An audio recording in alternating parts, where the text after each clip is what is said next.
Alright mga idol, ang project natin ngayon ay ang ating bubong at tatapusin na natin yung sahig. Ayan mga idol, panoorin nyo kung paano natin ginawa.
Yan ang ating nagawa ngayong araw. Update na naman. Siyempre mamaya magtitinda na naman tayo. Di pa umabot pero walang problema. Bukas na naman natin gagawin. Sad na yan dyan. Dahil hindi na tayo gagawa. Alas 11 na at madilim na yung panahon. Bukas na ulit. Alright. Alright mga idol. Ayan, halo. Tapos na. Lahat ang ating sahig. May hagdan na rin yan. Ayan. Diba? Ito na yung magiging itsura niya sa loob. Ayan, kompleto na. Diba? Sa wakas, tatapos natin yung sahig. Sunod na natin yung bubong. Ayan, yung ganyan. Yung bubong na lang yung pinaka problema natin, tsaka pinto. Baka bukas pwede natin gawin yung pinto. Ayan. Isang pinto lang yan. Okay na. Diba?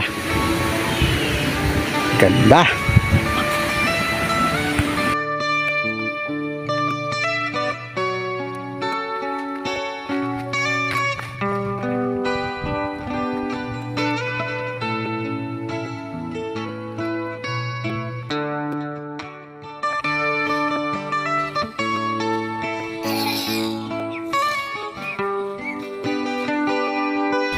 Ngayon mga idol, kung napapansin nyo meron tayo dito karton, mga tinabas na karton. Ito yung ginagawa nating panapin, kinakabit natin dyan. Yan sa ilalim ng kahoy. Dito natin yung kinakabit dyan para ito kasi maasid kasi ito, maasid. Ngayon para hindi agad mabutas yung ano natin sa acid, yung yero, sinasapin na natin. Yung iba ginagamit plywood, kawayan, kung ano pwede nilang panapin. Tayo, para hindi tayo bumili ng plywood, makatipid, karton lang ho, karton. At ito lang yung pangkabit natin dyan, gun tacker. Diba? Tipid na tayo dyan. Kasi kung bibili pa tayo, edi gastos pa yun.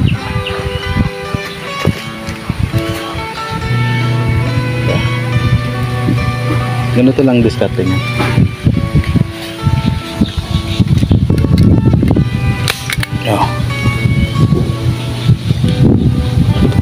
Mabilis ang kabit lang yan. Diba? Secure na siya. Alright.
tapos na natin yung buong bubong, pero hindi po tapos to. Bali magpa-flashing pa tayo dito parte. Ayan, yun yung tsura niya sa taas. Kailangan natin flashingan yan kasi papasok dito yung tubig parte.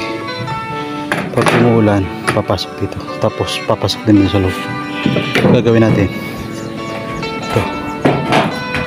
ito yung mga sikretong malupit.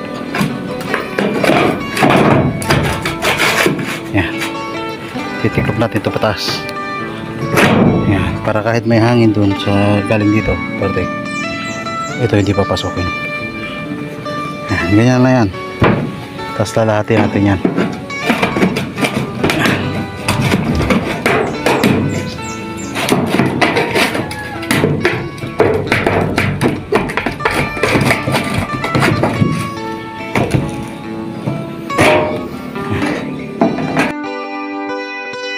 Araw na ngayon mga idol, canopy, diba? Kasi nga mababasa dito pag umagi, mababasa yung hagdan, mabilis mabulok, at doon din sa may pinto, kaya nilagyan natin ng canopy. Alright,